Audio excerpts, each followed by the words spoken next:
आप देख सकते हैं मेरे चारों तरफ विद्यार्थियों की भीड़ है और ये भीड़ है विज्ञान मेले की। गड़साना के श्री राम एजुकेशन ग्रुप द्वारा विज्ञान मेला 2023 का आयोजन किया गया है, जिसमें करीब 58 प्रदर्शनियाँ, साइंस प्रदर्शनियाँ लगाई गई हैं। इससे पहले तमाम दर्शकों से कहना चाहूँगा कि ज़्यादा से ज़्यादा संख्या में जुड़ें, वह वीडियो को शेयर करें, गड़साना फर्स्ट को फॉलो करें। इस मेले की आज ऐतिहासिक कवरेज आपको दिखाई जाएगी, क्योंकि इस प्रकार के मेले गड़साना जैसे इस क्षेत्र में लगने बड़े असंभव है, बड़े मुश्किल है, लेकिन श्री राम एजुकेशन द्वारा इस प्रकार का ऐतिहासिक व भव्य मेला लगाकर हमारे इस इलाके में एक नई पेशकश, एक नई मिसाल इन्होंने कायम की है। तो मेरे साथ मौजूद है श्री राम एजुकेशन ग्रुप के संचालक प्रविंदर सिंह जी। तो सर, सबसे पहले तो आपको इस साइंस मेले की बहुत बहुत बधाई। धन्यवाद सर, आपने आज की कवरेज की और मुझे उम्मीद है कि ये हमारी जो भावना है जन जन तक पहुंचेगी। गड़साना शिक्षा के क्षेत्र में अग्रणी है और हमारा प्रयास है कि विज्ञान के क्षेत्र में इसे अग्रणी बनाएं। और आज विज्ञान का श्री राम स्कूल एक हब बन चुका है। क्षेत्र में पहचान भी विज्ञान के स्कूल के रूप में होती है, जिस वजह से आज इन छोटे छोटे बच्चों ने बड़ी अच्छी मेहनत करके अलग अलग मॉडल्स तैयार किए हैं, जो विभिन्न प्राकृतिक पर्यावरण, धरती, कचरे का निस्तारण, सौर ऊर्जा, स्प्रिंकलर सिस्टम, इस तरह के अनेकों मॉडल हैं जो मन को लुभाने वाले हैं। और इन बच्चों ने लगभग 60 के आसपास मॉडल तैयार किए हैं बड़ी कठिन मेहनत के बाद। और विभिन्न बच्चों ने स्टॉल्स लगाए हैं ताकि ये बच्चों को एक तरह से मेले का अनुभव हो। ये विज्ञान और बाल मेला है और इस मेले से हम बच्चों को आगे बढ़ाने के लिए प्रयासरत हैं। सर, जैसे इस विज्ञान मेले की बात करें तो ये मैं लगातार आपके तमाम मेलों से जुड़ा हुआ हूँ, लेकिन इस बार मेला मुझे आपका अति ऐतिहासिक व अलग एक भव्य रूप में नजर आया है। सर, क्या तैयारियां की गई है? इसको हमने पिछले कई दिनों से इसका प्रयास कर रहे थे। लास्ट ईयर भी आप शायद नहीं पहुंचे थे। ये बहुत अच्छा मेला हमने पिछली बार भी आयोजित किया था। उसी के तर्ज पर हमने इसको विभिन्न मॉडल के साथ साथ खेल को भी साथ में जोड़ा है, ताकि ये बच्चों के लिए मनोरंजक भी बन जाए और उनके साथ शिक्षा की जो विधियाँ हैं वो भी सीखने को उनको मिले। बिल्कुल सर, बहुत ही शानदार संदेश आपकी तरफ से मेला लगा कर दिया जा रहा है, क्योंकि एजुकेशन आज सबसे सर्वोपरि है और एजुकेशन के साथ खेलों का होना आवश्यक है और खेलों के साथ साइंस में भागीदारी, ये तो मैं कह सकता हूँ एक रामबाण अति आवश्यक है। तो किस प्रकार का संदेश दिया जा रहा है, किस प्रकार से इलाके को मोटिवेट किया जा रहा है साइंस मेला लगाकर? हम लोग ये सिद्ध करना चाह रहे हैं कि जो यहाँ की जो धरती के लोग बच्चे जो हैं सीखकर और उधर भागते हैं और वहाँ देखते हैं कि इतनी बड़ी बड़ी भारी भरकम फीस देकर भी उनको वो शिक्षा नहीं मिल पा रही जो हम बहुत कम फीस में यहाँ गड़साना में मुहैया करा रहे हैं, ताकि बच्चों में मोटिवेशन बने, बच्चे अपने क्षेत्र में तरक्की कर दें। और आज बड़े गौरव की बात है, मैं बड़े गर्व के साथ कह सकता हूँ कि श्री राम एजुकेशन ग्रुप के लगभग 1300 प्लस बच्चे राजकीय सेवाओं में कार्यरत हैं, जिसमें अनेकों डॉक्टर और इंजीनियर हैं, जो हमारे इस विज्ञान की ही देन है। इस विज्ञान की वजह से हम अपना नाम पूरे गंगानगर जिले में, राजस्थान में अपना सुशोभित कर रहे हैं। बिल्कुल प्रविंदर सिंह जी, बड़ी शानदार आपने बात की है, क्योंकि कहीं ना कहीं मैं देख रहा हूँ शिक्षा के क्षेत्र में प्रैक्टिकली शिक्षा पर आपका बड़ा जोर रहता है, विशेष रूप से क्योंकि प्रैक्टिकल जो इस प्रकार का, ताकि सही मायने में बच्चों के माइंड में सही तरीके से सेटअप हो, उनको समझाए। अच्छा, इस प्रैक्टिकल को लेकर अब किस प्रकार से आगे क्या तैयारियाँ हैं, किस प्रकार से रुझान है? हम लोग जैसे साइंस के क्षेत्र में कार्यरत हैं, तो आपको बता दें कि लगभग 400 बच्चे हमारे पास साइंस फैकल्टी में पढ़ रहे हैं और ये इस क्षेत्र में नहीं, पूरे अनूपगढ़ जिले में ही सबसे सर्वाधिक संख्या होगी। और मैं इस बात को गर्व के साथ कह सकता हूँ कि इस बार जो हमारा जिला टॉपर था 10वीं का, तो जिला टॉपर भी श्री राम स्कूल की बच्ची ने किया और जिसको माननीय कलेक्टर महोदय द्वारा सम्मानित किया गया 15 अगस्त के अवसर पर। और आगे भी हमारा प्रयास है कि हम शिक्षा के क्षेत्र में हमारे कदम दिन दोगुनी रात चौगुनी आगे बढ़ाते रहें और गड़साना का नाम इसी तरह आगे बढ़ाते रहें। सर, अंतिम सवाल पूछूंगा आपसे, मुख्य तौर पर क्या मूल मंत्र है आपका? इस प्रकार से आज इस इलाके में अनूपगढ़ जिले के अंदर आपका जो नाम है वो शिक्षा के क्षेत्र में शानदार तरीके से नाम है, मुख्य तौर पर क्या मूल मंत्र है, किस प्रकार की शिक्षा व्यवस्था मुहैया कराई जाती है? सफलता का कोई शॉर्टकट नहीं होता, सफलता के लिए सिर्फ एक मेहनत है।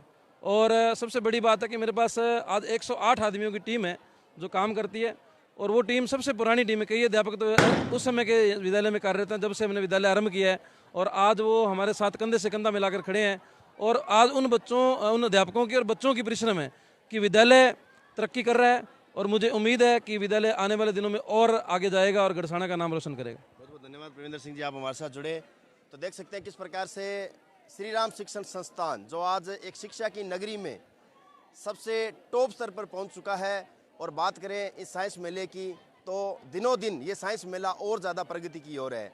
अब परविंदर सिंह जी से बात की, जानकारी आपको तमाम दी। तमाम दर्शक और ज़्यादा जुड़ जाइए, क्योंकि मुख्य तौर पर जो चीज़ हम दिखाने वाले हैं वो तो अभी पूरी पिक्चर बाकी है। अभी जो करीब 60 यहाँ पर इन्होंने प्रदर्शनियाँ लगाई हैं, उन तमाम प्रदर्शनियों से आपको रूबरू करवाएंगे। किस प्रकार से बच्चों ने मेहनत की है, किस प्रकार से इन प्रदर्शनियों का क्या संदेश दिया जा रहा है, तमाम चीज़ें आपको चैनल के माध्यम से दिखाई जाएगी। ज़्यादा से ज़्यादा जुड़े, और जो लोग घर बैठे हैं, जो कहीं ना कहीं मोबाइल से जुड़े हैं, वो उनको बिल्कुल ताज़ी अपडेट इस समय साइंस मेले की हम दिखाएंगे। थैंक यू परविंदर जी। तो देख सकते हैं यहाँ पर मैं कैमरा पर्सन से कहूँगा कि पहला ही जो मॉडल तैयार किया गया है बच्चों द्वारा, ये मॉडल आप देख लीजिए। उसकी पूरी जानकारी इन्हीं बच्चों से हम लेंगे, कितनी इन्होंने मेहनत की और मुख्य तौर पर किस प्रकार का संदेश दिया जा रहा है। भले ही समझने के लिए आपको ऐसे लगता होगा कि एक पाइप से धुआं निकल रहा है, लेकिन इसके पीछे की जो कहानी क्या है वो ये बच्चे ही बताएंगे। तो स्वागत है आपका सबसे पहले। Thank you. अच्छा, जो ये मॉडल लगाया है मुख्य तौर पर क्या नाम है इसका और क्या इसकी विशेषता है? ये वायु प्रदूषण है, यानी कि ध्वनि प्रदूषण। हम बताना चाहते हैं कि आजकल वायु में प्रदूषण हो रहा है, इसके बारे में हम आपको सारी जानकारी देंगे। अच्छा, तो जैसे वायु प्रदूषण आज एक बड़ी वायु प्रदूषण आज एक बहुत ही बड़ी समस्या बन चुकी है, क्योंकि इस प्रदूषण से फैलने से बड़े बड़े आज रोग हो रहे हैं, बीमारियों से हम सामना करना पड़ रहा है हमें। तो इन बीमारियों से कैसे निजात पाई जा सकती है, प्रदूषण कैसे रोका जा सकता है? प्रदूषण को रोकने के लिए कई उपाय हैं। मान लीजिए भट्टे हैं, तो इनको 2-3 किलोमीटर पर एक ही भट्टा होना चाहिए। और वाहन है, आजकल इलेक्ट्रिक वाहन चलते हैं, हम ज़्यादा से ज़्यादा उनका प्रयोग कर सकते हैं। इसी तरह हम बहुत सारे वायुमंडल में धुएं को रोक सकते हैं, कार्बन डाइऑक्साइड को जाने से रोक सकते हैं, और जितने ज़्यादा पेड़ हो सके उनको लगा सकते हैं। अच्छा, क्या नाम बताया आपने? अर्पिता। बिल्कुल अर्पिता, बहुत बहुत धन्यवाद। तो देख सकते हैं किस प्रकार से अर्पिता ने इस मॉडल की जानकारी दी है, क्योंकि इन छोटी छोटी चीज़ों से ही सही मायने में एक समाज का विकास हो सकता है। और भी हम यहाँ पर देख सकते हैं, यहाँ मॉडल्स, जितने मॉडल्स हैं, कैमरा पर्सन से कहूँगा एक बार यहाँ की पूरी तस्वीर दिखाई जाए। किस प्रकार से मॉडल नंबर 56 और 36 ये तमाम मॉडल कहीं ना कहीं अपनी जो प्रदर्शनी से प्रदर्शित कर रहे हैं। देख सकते हैं तमाम चीज़ें इस समय बच्चों द्वारा जो एक एक चीज़ है वो बताने की जरूरत है। ये हार्ट, हमारे शरीर का सबसे महत्वपूर्ण अंग, तो इस अंग से जो आज की इस डॉक्टर की भूमिका निभाई है, इस हार्ट को बढ़ाने के लिए उनसे बात करेंगे। अच्छा, तो कौन है आप बताओगे? अच्छा, क्या नाम आपका? अलका। अलका। अच्छा अलका, जो आपने हार्ट बनाया है, इस हार्ट को लेकर क्या कुछ कहना चाहोगे? क्या मतलब इसके कार्य है?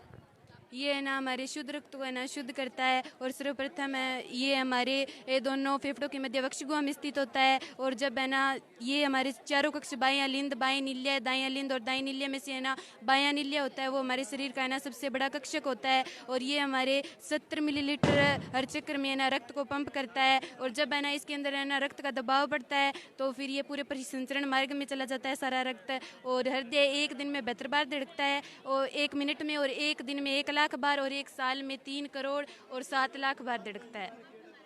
शुक्रिया अलका, बहुत बहुत धन्यवाद। तो देख सकते हैं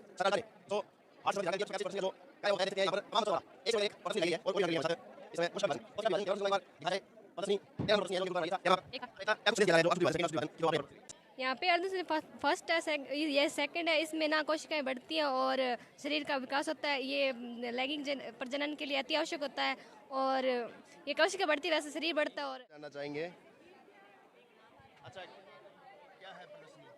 सर, ये एक डेवलपमेंट ऑफ इंडिया के बारे में है। इसमें जैसे हमारी पास्ट लाइफ थी, प्रेजेंट लाइफ और फ्यूचर लाइफ है, उसके बारे में टाइम के अकॉर्डिंग उसमें क्या क्या चेंजेस आए उसके बारे में बताया हुआ है। सर, जैसे साइंस, पहले हमारी साइंस को कुछ भी नहीं थी, साइंस का कोई भी डेवलपमेंट नहीं हुई थी। और प्रेजेंट में हमारे इलेक्ट्रिसिटी है, हॉस्पिटल्स हैं, स्कूल्स हैं, उन सब की विकास हो रखा है। और आने वाले टाइम में फ्यूचर में जो इलेक्ट्रिसिटी है और भी बहुत सी चीज़ें हैं जो साइंटिफिक है, वो सब कुछ टेक्नीशियल ही हो जाएगा। और जैसे आज के टाइम में जो वर्क है वो ह्यूमन कर रहा है, वो आने वाले टाइम में रोबोट्स वर्क करेंगे। ये अच्छा, क्या क्या है मॉडल का नाम? Sir good afternoon. सर, आज हमने एसिड रेन वर्किंग मॉडल बनाया है, क्योंकि हम लोगों को अवेयर करना चाहते हैं कि एसिड रेन क्या होती है और क्यों होती है। सर, हमने हमारे जो व्हीकल्स हैं और जो फैक्ट्रीज़ हैं, उनसे जो पॉल्यूशन होता है उसमें बहुत सारी हार्मफुल गैसेस भी होती हैं, जैसे सल्फर डाइऑक्साइड और नाइट्रोजन ऑक्साइड। जब ये एटमॉस्फेयर में जाती हैं, तो एटमॉस्फेयर में जाने के बाद ये वाटर मॉलिक्यूल्स और एयर के साथ रिएक्ट करके सल्फ्यूरिक एसिड और नाइट्रिक एसिड में कन्वर्ट हो जाती हैं। और आफ्टर दैट ये अर्थ तक आती हैं रेन की फॉर्म में। और जब एसिड रेन अर्थ पे होती है तो जो सॉइल है उसकी फर्टिलिटी पूरी तरह से ख़त्म हो जाती है और जो प्लांट्स हैं उनकी ग्रोथ बहुत कम हो पाती है। इसकी वजह से जो प्लांट्स हैं उसकी लीव्स भी पूरी तरह से डिस्ट्रॉय हो जाती हैं और ये हमारी स्किन के लिए भी बहुत हार्मफुल है। अगर हम एसिड रेन को रोकना चाहते हैं तो हमें पॉल्यूशन कम से कम करना होगा, पब्लिक व्हीकल का यूज़ कम करके प्राइवेट व्हीकल का यूज़ कम करके पब्लिक व्हीकल को ज़्यादा बढ़ावा देना होगा और गवर्नमेंट को भी इसके अगेंस्ट स्ट्रिक्ट एक्शंस लेके पावर प्लांट का यूज़ ज़्यादा से ज़्यादा करना चाहिए। मैं इसके अंदर हमने बताया है कि किस तरह जो ब्लड है वो किडनी के थ्रू फिल्टर होता है और जो कचरा है वो हमारी बॉडी के थ्रू बाहर निकलता है। अच्छा, तो इसको मतलब किस प्रकार से इसको स्वस्थ रखा जा सकता है, किस प्रकार के इसके नुकसान देखे जा सकते हैं? जी, नुकसान देखे जा सकते हैं। जैसे हम अल्कोहल का सेवन करते हैं और जैसे नशीले पदार्थ का सेवन करते हैं तो उससे क्या है जो ब्लड के अंदर इम्प्योरिटीज़ पैदा होती है तो वो क्या है निकल नहीं पाती, वो किडनी के अंदर रह जाती है जिससे किडनी डैमेज होने का खतरा रहता है। बिल्कुल, आपने बहुत अच्छी बात कही कि अल्कोहल का सेवन करने वालों को इसका नुकसान हो सकता है। अच्छा, एक आपकी तरफ से एक संदेश दिया जाए, जो लोग अल्कोहल यूज़ करते हैं या इस प्रकार के नशे का सेवन करते हैं उनको क्या कुछ कहना चाहिए? जी, अल्कोहल सेहत के लिए और समाज के लिए और परिवार के लिए सभी के लिए हानिकारक है। अगर आप अल्कोहल का सेवन करते हैं तो उससे आपकी जान की बाजी लग सकती है और समाज को भी उससे बहुत नुकसान होता है। संदीप जी, आज आप पहुंचे हो इस साइंस मेले में, क्या कुछ देखने को मिला, क्या कुछ कहना चाहते हैं? सबसे पहले तो मैं श्री राम एजुकेशन ग्रुप के जो संचालक हैं परविंदर सिंह जी को बधाई दूंगा कि वो हर साल ऐसे मेले का आयोजन करते हैं और आज लगभग देख रहे हैं 60-70 से अधिक यहाँ पर मॉडल बने हुए हैं। बड़े सुंदर सुंदर मॉडल सबने बनाए हैं। बच्चे अपने मॉडल के माध्यम से एक सुंदर संदेश देने का प्रयास कर रहे हैं और मैं आपका धन्यवाद भी करूँ रमेश जी कि आप भी बहुत सक्रिय होकर ऐसे बच्चों की भावनाओं को या इन चीज़ों को आप सब तक पहुँचाने का काम कर रहे हैं। और सबसे बड़ी बात यह है कि बच्चों में ऐसे मेलों को लेकर एक क्रिएटिविटी पैदा होती है, एक सृजनता पैदा होती है जिससे वो बच्चे आगे बढ़कर, यही कल का भविष्य, कल के वैज्ञानिक यही लोग हैं। और मैं पुनः सब बच्चों को जिन्होंने भी इसमें प्रत्यक्ष या अप्रत्यक्ष रूप से भाग लिया मेले के अंदर, सबको बधाई देता हूँ आपके चैनल के माध्यम से। धन्यवाद। संदीप जी, आपने धन्यवाद दे दिया, लेकिन धन्यवाद लेने से पहले एक लाइन मैं आपसे और सुनना चाहूँगा। मतलब घरसाना जैसी सिटी जो शिक्षा का हब बन चुकी है, उस शिक्षा के इस प्रकार के बड़े स्तर के मेले लगना अपने आप में कितना मतलब भव्य मानते, कितना गौरवान्वित आप महसूस कर रहे हैं? बिल्कुल, सरपंच होने के नाते तो मैं कहना चाहूँगा कि सरपंचों का काम केवल ये निर्माण कार्य नहीं होता है, ऐसे कार्यों को सुनियोजित तरीके से संचालित करना भी काम होता है। सरपंच बनने के बाद घड़साना में बहुत सारी लाइब्रेरियाँ खुली हैं और निश्चित रूप से मैं शिक्षा से जुड़ा हुआ था तो शिक्षा के क्षेत्र में विकास हुए हैं और ये जो मेले हैं ये भी हमारे घड़साना की जो शैक्षणिक ताकत है इसको मजबूत करते हैं। शुक्रिया संदीप जी, बहुत बहुत धन्यवाद, आप हमारे साथ जुड़े रहे, बहुत शुक्रिया sir, thank you very much. बच्चों, क्या खिला रहे हो आज? भेलपुड़ी खिला रहे हैं। अच्छा, तो यहाँ पे मतलब ये फूड डिपार्टमेंट है? हाँ जी। तो और क्या कुछ है भेलपुरी के साथ साथ? अकेली भेलपुड़ी है हमारी। पहले तो चेक करेंगे भेलपुरी, उसके बाद की बातें करेंगे। तो थोड़ी हमें थोड़ी सी नहीं बना के थोड़ा सा टेस्ट कराओ, तब तक हम गोलगप्पा टेस्ट करते हैं। गोलगप्पा तब तक टेस्ट करते हैं। तो इसका रेंट वगैरह भी है क्या? इसका रेंट वगैरह भी है क्या? रेंट चार्ज इसका? 10 रुपये। क्या बात है, तो 10 रुपये में हो जाएगा बिजनेस आपका? हो ही जाएगा। हो जाएगा। तो ये 10 रुपये इसका चार्ज रखा है, ये किसने बताया? मार्केट के हिसाब से रखा है या फिर बताएं? टीचर्स ने बताया था, मार्केट के हिसाब से रखा है। अच्छा, तो ये गोलगप्पे बनाना सीखा कहाँ से आपने? हमने अब गांव में देखा, शहर में देखा, सभी से देख के सीखा। खाने वाले हो? हाँ जी। अच्छा, अभी आज ही खा रहे हो, पहले भी खाया था गोलगप्पा? नहीं, पहले भी बहुत बार खाए हैं। खाते रहते हो? कैसे लगते हैं गोलगप्पे? बहुत बढ़िया। और यहाँ का टेस्ट किया आपने? Yes sir. यहाँ कैसा लगा? बहुत बढ़िया लगे। तो मार्केट से कोई डिफरेंट है या? हाँ, थोड़े से डिफरेंट हैं। अच्छे हैं बुरे?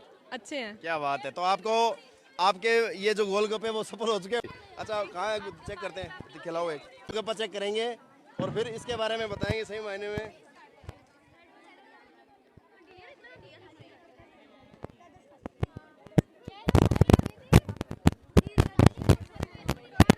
क्या बताऊं, वाकई में बड़ा शानदार बच्चों ने मेहनत की है। गोलगप्पा हमारी इस इलाके की राष्ट्रीय डिश बन चुकी है। बहुत बहुत शुक्रिया, धन्यवाद। अच्छा, टेस्ट करते हैं कैसा है ये।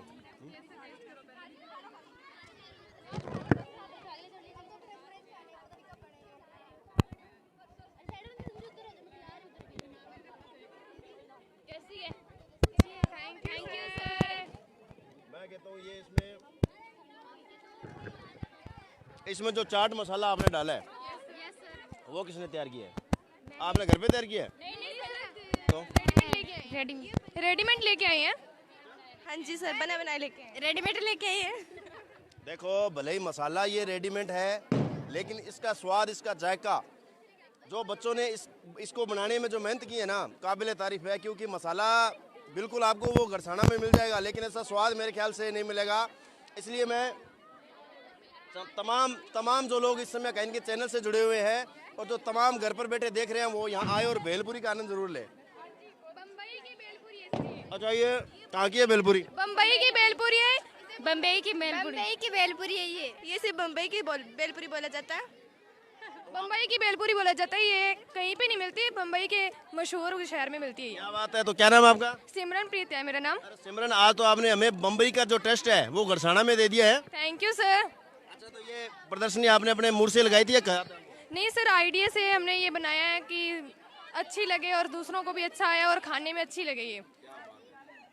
तो मतलब अब तक कितने लोग ये आपकी भेलपुरी का टेस्ट ले चुके हैं? सर कोई 150 या अब इतने तो आ ही गए हैं अभी तक। 200-150 अभी तक। अच्छा, तो क्या कहना चाहेंगे इस प्रदर्शनी का जो आयोजन आपके विद्यालय श्री राम एजुकेशन के द्वारा किया जा रहा है, क्या कुछ कहना चाहेंगे? श्री राम विद्यालय में ये सब कुछ किया जा रहा है तो अच्छा किया जा रहा है, क्योंकि ये हमें इसलिए इसका मौका मिला है कि हमें ये पार्टिसिपेट करने का मौका मिला है। ये कुछ लोगों को मिलता है, पर हमने अपनी तरह से बहुत अच्छा किया है कि हम चाह रहे हैं कि श्री राम स्कूल में बस मस्त है, ये किया है हमने कि बेस्ट हो बेस्ट। या एक बार फिर आप, कोई काम बड़ा छोटा नहीं होता, सभी एक समान होता है। तो हमने भेलपुरी की लगाई है स्टाल। तो मनवीर की जो भेलपुरी ग्रुप के तमाम जो स्टूडेंट हैं उनको मेरी तरफ से भी आपको शुभकामनाएं, क्योंकि आपने जो ये भेलपुरी बनाई है उसके लिए तो आप काबिल तारीफ होगी।